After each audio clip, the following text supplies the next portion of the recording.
दोस्तों नमस्कार, आपका संगम ऑनलाइन क्लासेस में हार्दिक स्वागत है। आज हम लोग पढ़ेंगे वहन तंत्र के बारे में।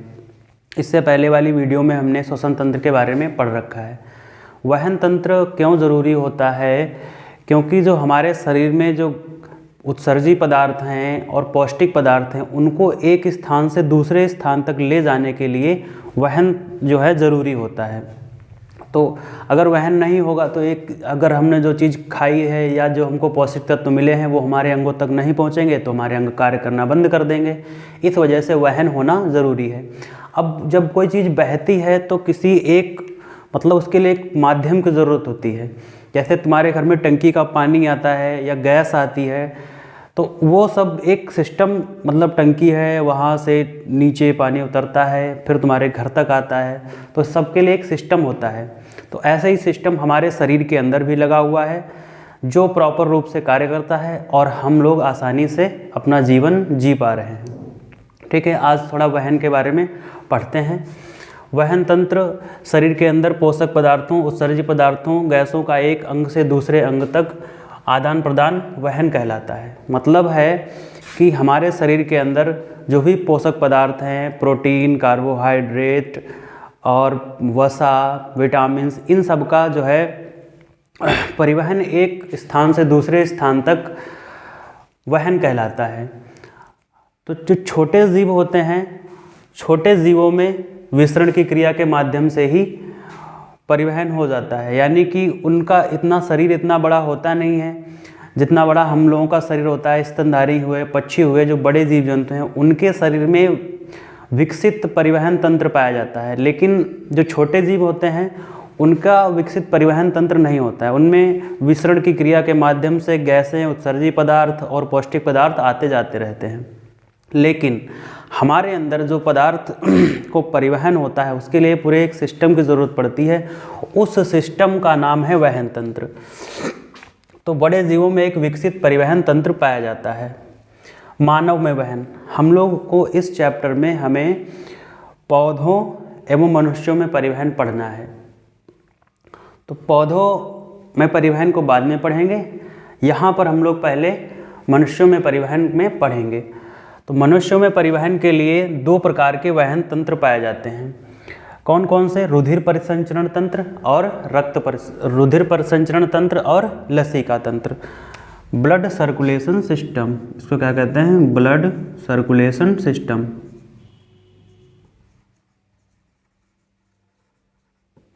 ब्लड सर्कुलेशन सिस्टम कहते हैं। लसिका, लिम्फ, क्या कहते हैं? लिम्फ, लसिका लिम्फ सिस्टम होता है इसका।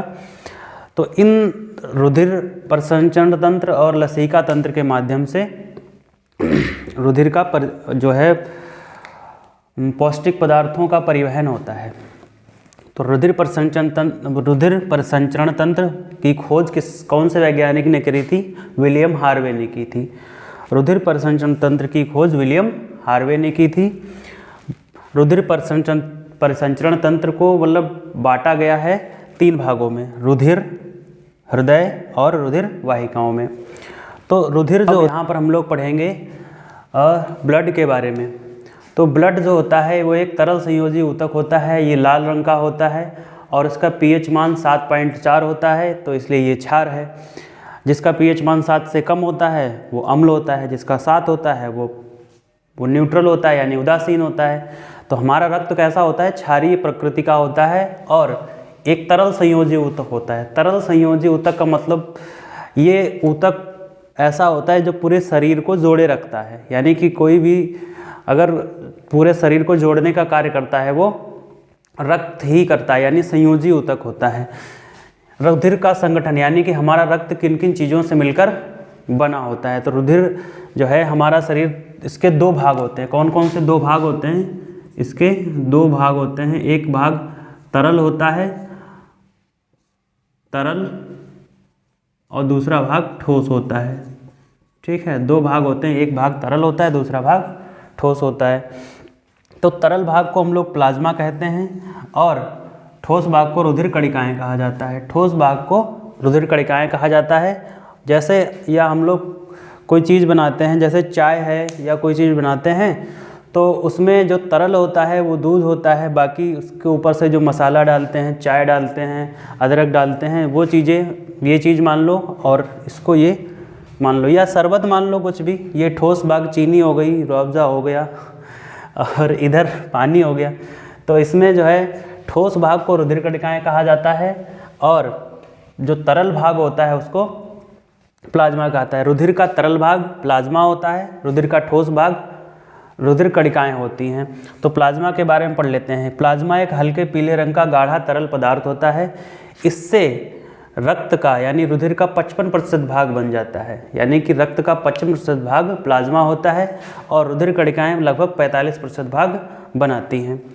इसमें प्लाज्मा के अंदर 92% जल व 8% अन्य पदार्थ होते हैं। ये भी क्षारीय होता है। जब रक्त क्षारीय है तो प्लाज्मा भी क्षारीय होगा, सिंपल सी बात है। इसमें फाइब्रिनोजन, ये इंपॉर्टेंट हैं, ये आप लोग यहाँ पर नोट कर लीजिए। इसमें फाइब्रिनोजन और प्रोथ्रोम्बिन प्रोटीन पाई जाती हैं। फाइब्रिनोजन और प्रोथ्रोम्बिन ये प्रोटीन्स जो होती हैं रक्त को थक्का जमाने में मदद करती हैं, यानी कि जब हमारे चोट लग जाती है तो हमारा प्लाज्मा ही में जो फाइब्रिनोजन और प्रोथ्रोम्बिन प्रोटीन पाई जाती है, ये रक्त का थक्का जमाने में मदद करती हैं।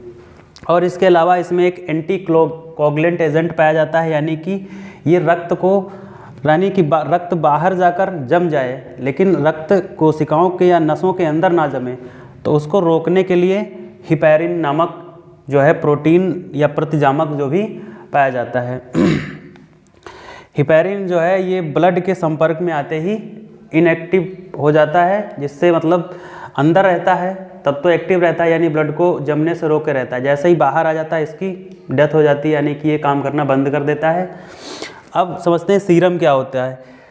सीरम जो होता है उससे बीमारियों की जांच की जाती है। सीरम प्लाज्मा से फाइब्रिनोजन को निकाल देने से सीरम बन जाता है, जिससे बीमारियों की जांच की जाती है। और पैथोलॉजी में ज़्यादातर क्या यही होता है, डॉक्टर जो है ब्लड में जो बीमारियां होती हैं उनकी सीरम से ही जांच करते हैं। अब आते हैं रक्त के ठोस भाग पे। रुधिर कणिकाएँ ठोस होती हैं, ये रुधिर का 45% भाग बनाती हैं। रुधिर कणिकाएँ 3 प्रकार की होती हैं। रुधिर कणिकाएँ 3 प्रकार की होती हैं, आरबीसी, डब्ल्यूबीसी और प्लेटलेट्स। आरबीसी का रंग लाल होता है, इसलिए इनको लाल रक्त कणिकाएँ कहते हैं। डब्ल्यूबीसी रंगहीन होती हैं, लेकिन इनको हम लोग फिर भी श्वेत रक्त कणिकाएँ कहते हैं। प्लेटलेट्स इनका नाम थ्रोम्बोसाइट्स होता है। लाल रक्त कणिकाओं का इरिथ्रोसाइट्स नाम होता है, इनका नाम होता है इरिथ्रोसाइट्स, इनका नाम होता है इरिथ्रोसाइट्स। और इनका नाम होता है श्वेत रक्त कणिकाओं का नाम होता है ल्यूकोसाइट्स, इनका नाम होता है ल्यूकोसाइट्स।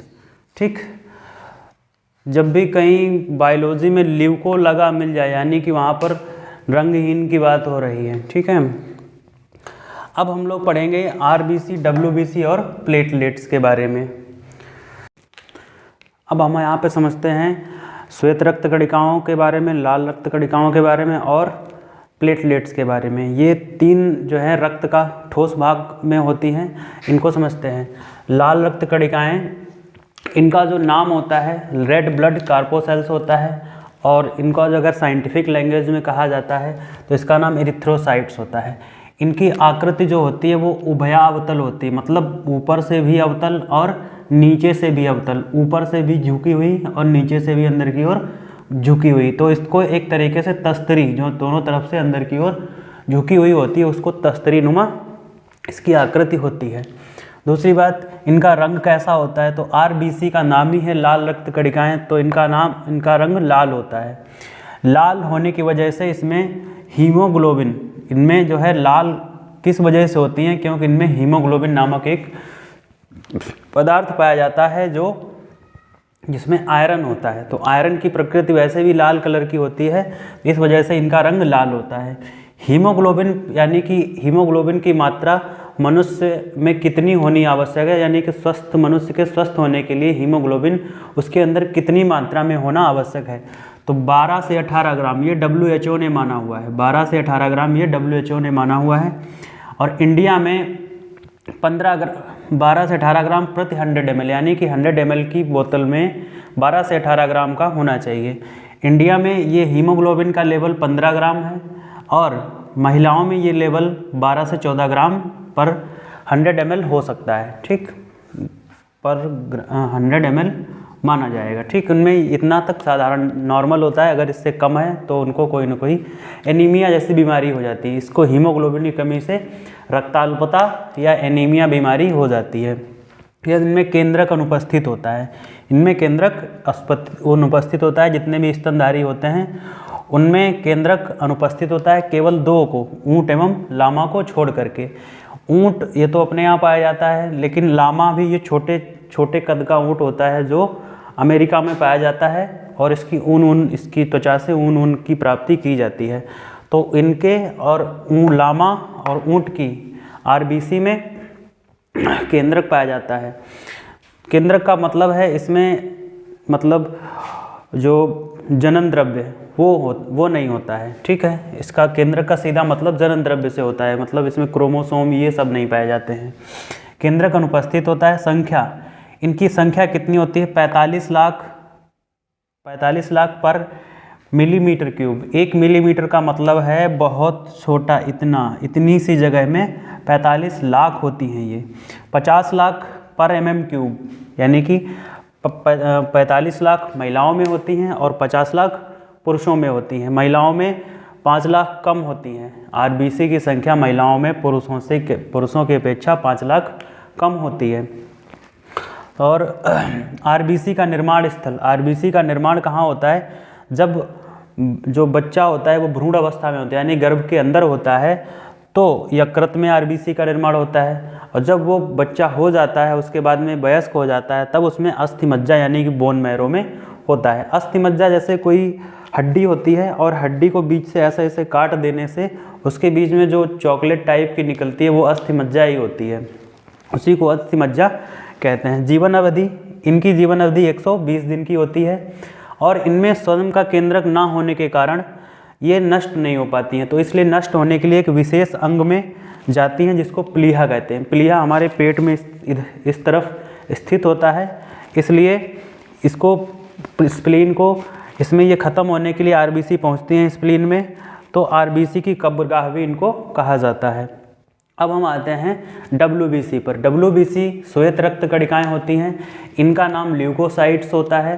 ल्यूको यहाँ बायोलॉजी में जिसके आगे ल्यूको लग जाए, ल्यूकोप्लास्ट है और ल्यूकोसाइट है, यानी कि जहाँ पर वहाँ पे जो है रंग सफ़ेद होगा या फिर रंगहीन मानी जाएंगी, ठीक है। वो या तो श्वेत कहा जाएगा या तो फिर रंगहीन मान ली जाएंगी। ल्यूकोसाइट्स, इनका आकार जो होता है वो अनियमित होता है, जिस किसी हिसाब से ये होती हैं। असल में इनका कार्य जो होता है डब्ल्यूबीसी का, वो शरीर की रोगों से रक्षा करना होता है।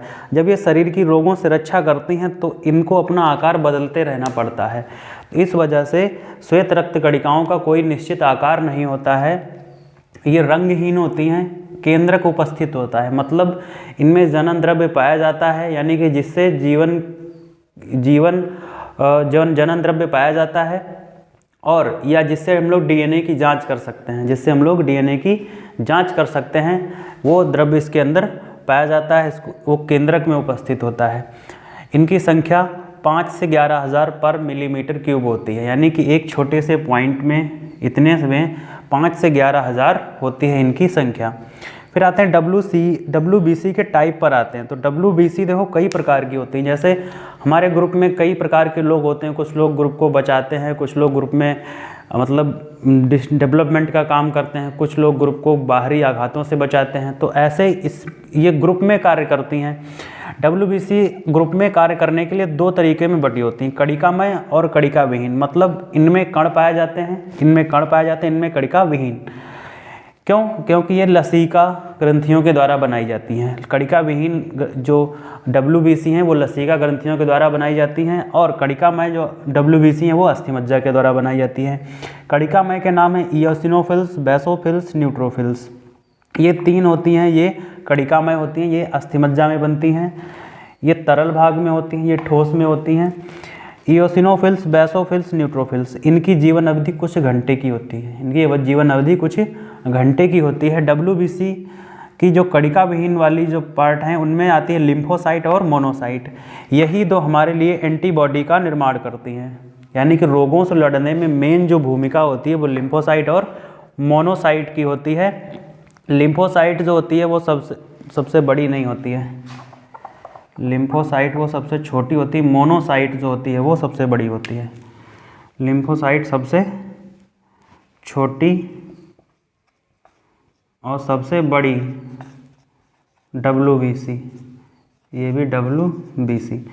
तो लिम्फोसाइट इसको टी सेल भी कहा जाता है। एड्स में ये टी सेल ही ख़त्म हो जाते हैं, इस वजह से ये जो है, यानी कि जब भी कोई हमारे अंदर रोग कारक बैक्टीरिया वायरस इंटर करता है तो उस पर टी सेल हैं, यही झपट्टा मार के उस पर अटैक करती हैं और उसको ख़त्म करने का काम करती हैं। उसके बाद में मोनोसाइट होती है, ये साइज़ में बड़ी होती है, अपने उसको चारों तरफ से ऐसे लपेट लेती है, अपने अंदर भस्म कर देती है इसके अंदर, इसीलिए इसको भक्षक कोशिका कहा जाता है। और भक्षक कोशिका होने के कारण ये बड़ी टाइप की होती है थोड़ा, ठीक है। तो इसके लिए इसको WBC कहा गया है। सबसे बड़ी WBC होती है मोनोसाइट और सबसे छोटी WBC होती है लिम्फोसाइट। सबसे छोटी WBC लिम्फोसाइट, सबसे बड़ी WBC मोनोसाइट।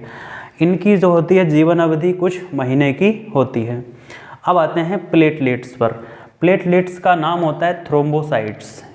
ये जो है रक्त का थक्का जमाने में मदद करती हैं और शरीर को थकने से बचाती हैं, मतलब तरोताज़ा रखती हैं शरीर को। अगर किसी के अंदर प्लेटलेट्स की कमी हो तो वो सुस्त सा रहेगा, मुरझाया सा रहेगा।